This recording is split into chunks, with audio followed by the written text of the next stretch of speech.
বলেছিল যে আমি একদিন আমার 6টি ফুল আর লক্ষ লক্ষ প্রজাপতিতে ছেড়ে চলে যাব।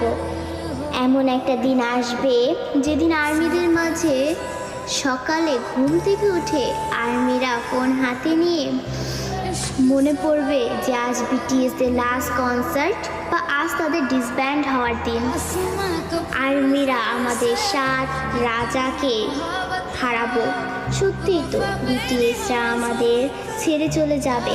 এমন একটা দিন আসবে যেদিন আমাদের অনুপ্রেরণামূলক কথা বলার জন্য বা আত্মবিশ্বাসী গড়ে তোলার জন্য আলেম থাকবে না, নিজের প্রশংসা নিজে করানোর জন্য জিন থাকবে না, আমাদের স্যাড কিং সুকা থাকবে না, একটা মুচকি হাসি দিয়ে সকলকে হাসানোর জন্য যেই হোক থাকবে না, ক্যামেরার সামনে আর্মিদের সাথে ফ্লাইট করার জন্য জিমিন থাকবে না।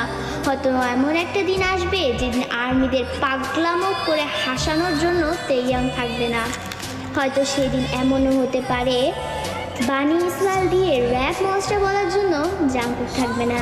সেদিন হয়তো বা বিটিএস নামক ওই ব্যান্ডটা থাকবে না। হয়তো তাদের আর কোনো গান অ্যালবাম রিলিজ হবে না।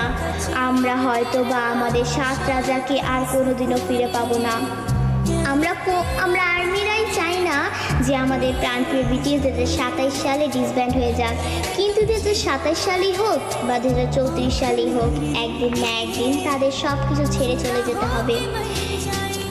ডোরেমনও তো রোবট হয়েও সারা জীবন নোবিতার কাছে থাকতে পারেনি, তবে বিটিএস মেম্বারও তো মানুষ, তারা কিভাবে পারবে আমাদের সাথে সারা জীবন থাকতে? তবে তারপরও আমি বলবো আমাদের প্রিয় বিটিএস কোনোদিনই ডিসব্যান্ড হবে না। তারা আমাদের হৃদয়ের মাঝে চিরকাল থাকবে। দিন শেষে একবার আমাদের রিয়েল আর্মিদের মনে পড়বে আমাদের 7 রাজার কথা, তাদের সেই পাগলামোর কথা, তাদের সেই অনুপ্রেরণামূলক কথাগুলো, এবং এটাই হচ্ছে রিয়েলিটি।